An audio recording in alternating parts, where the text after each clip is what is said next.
and welcome back to my channel. It's the time of year that I love the most. It is time for another magical readathon, and as it is coming into April, it is time to take our owls. I can't believe this is the third year that this has been going on. It's crazy. It doesn't feel like it's been 3 years of owls and magical readathon magicalness, and I'm just really excited to be taking part again. So much work gets put into this by G, the creator of this readathon, so I'll leave all her links down below because she gives the best information on this readathon. But let's just dive in and see what I'm up to this year for my owls. So for my owls this year, the career that I've chosen for 2020 is Trader of Magical Tomes. This is a new career that's been introduced this year. Last year I was a magizoologist. This year I want to be a Trader of Magical Tomes. There is a lot of information here about what that entails. But basically, the first line here is, have books always been your one true love? My answer was yes. So, you know, that was it. I was sold. That was the answer, yes. So, for my owls, I need to gain 4 owls, ancient runes, charms, history of magic, and transfiguration.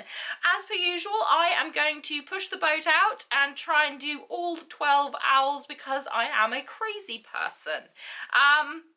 Along with choosing a career this year, you are able to also take on extracurricular activities or seminars and things that you want to participate in. So obviously I had to also take part in those. So the first one is animagus training, which I knew straight away that I would want to do, and that involved getting a arithmancy, potions, and transfiguration grades for owls.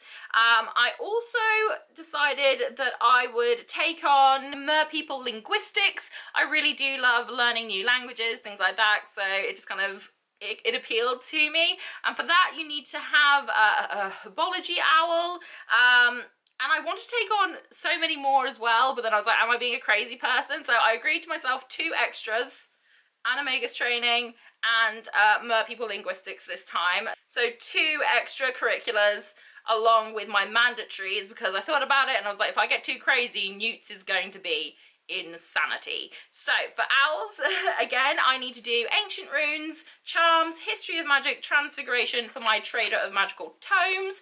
And for my extracurricular activities, I need to make sure that I get herbology, and I also need to make sure that I get arithmancy, potions, and transfiguration. So there is some crossover a little bit, but as per usual, as I said, I decided I would do all 12 owls because that's who I am as a person. So we've got this beautiful prompt list here, so we're going to go through all the prompts and I'll tell you what books I'm reading. So we'll do the prompts in alphabetical order rather than the order I need to do for my actual owls, but I'll do it in alphabetical order. So first up is Ancient Runes. Heart rune.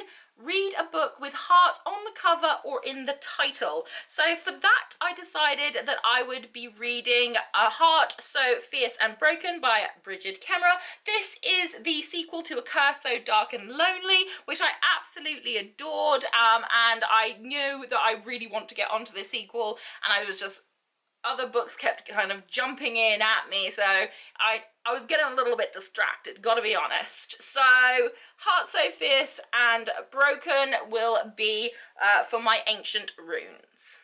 For arithmancy, it was magical qualities of number 2, balance / opposites. Read something outside your favourite genre. So my favourite genre would be fantasy. That is my favourite genre in general. That's not to say I don't like other genres, but it said outside of your favourite genre, so if I had to pick a favourite genre, I guess I'd choose fantasy every time because that's who I am as a person. So outside of that, I have an e-arc through NetGalley called Deception by Gaslight. This is a mystery novel by Kate Belly, so it's something outside of the usual that I would normally read. I do really enjoy mysteries. It's just, I don't know why, I just don't tend to pick them. If I had the choice between kind of fantasy and anything else, I'd tend to like veer towards fantasy, and I know that I need to start branching out and reading different genres. So that was on there for me. Next up is astronomy, night classes. Read majority of this book when it's dark outside.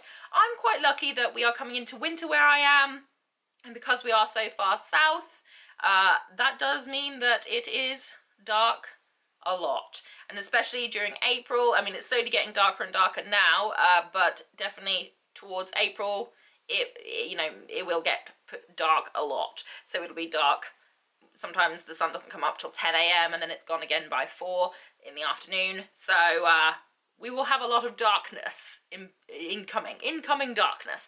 So I'm quite lucky with regards to that, but also I do have mild bouts of insomnia where I don't sleep at all. So I can most definitely read this book in the dark at some stage. So for astronomy, I will be reading Ever the Brave by Erin Summerall. I've been trying to get onto this duology for a while. It will make sense as to why I have the second book and not the first one.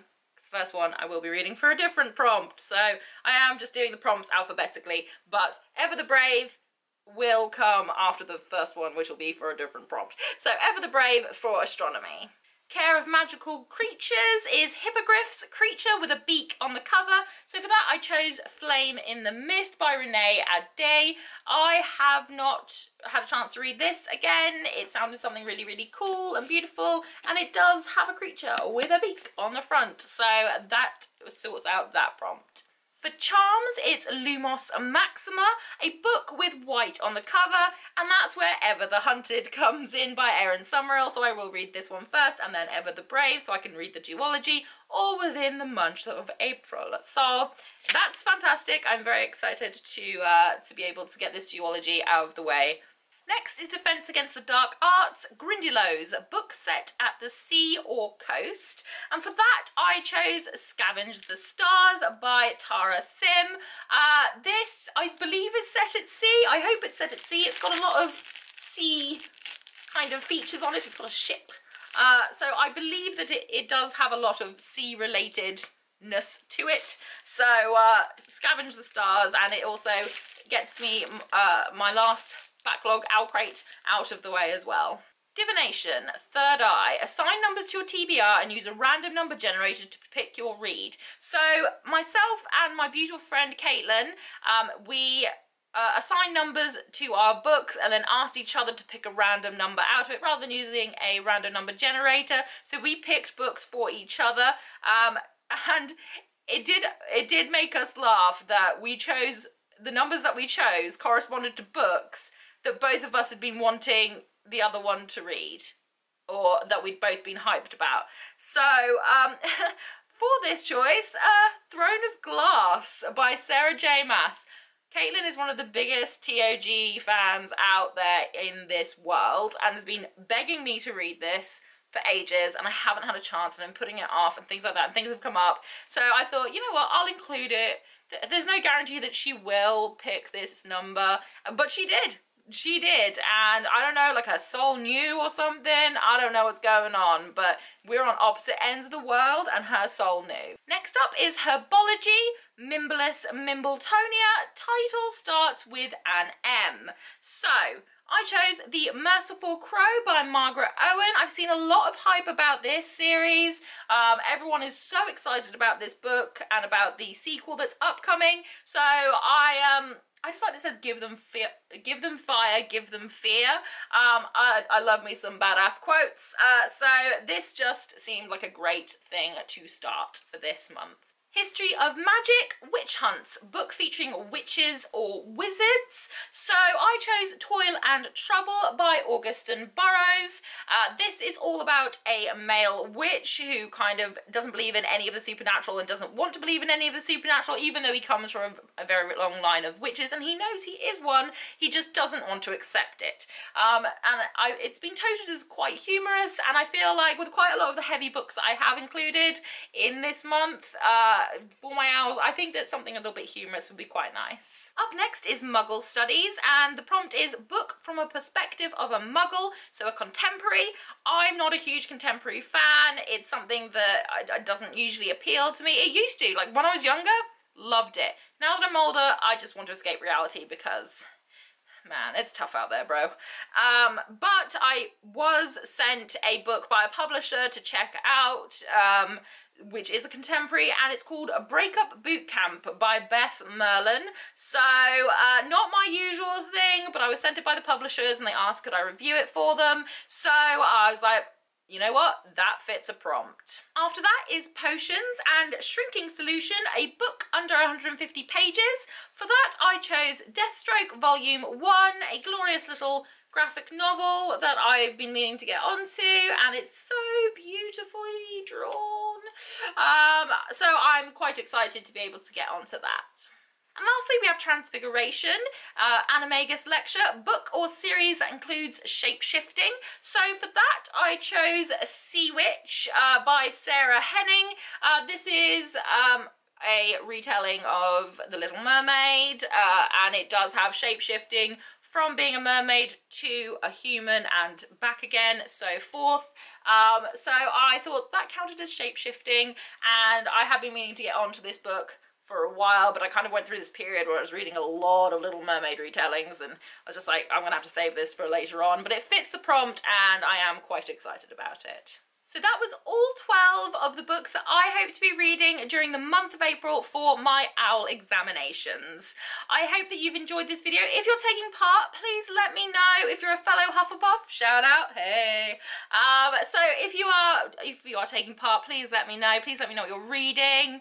Hopefully we can all hang out and things like that. This is my favourite group of people ever. I love Magical Readathon time. It's just such great vibes and it's such a great community, and I love it so much with all my heart. 3 years in a row. I love it so much. So thank you so much for watching this video. I truly appreciate you taking the time out of your day to hear me kind of burble and witter and things like that. So I truly appreciate it. If you are taking part, please let me know down below. Say hi. And hopefully I will catch you throughout the month of April on Twitter or Instagram, on here, somewhere. Say hi. This would be fantastic. And whatever you're doing for the rest of the day, I hope you have a wonderful day ahead of you. Stay safe. Stay home. Stay safe. And I'll see you again soon.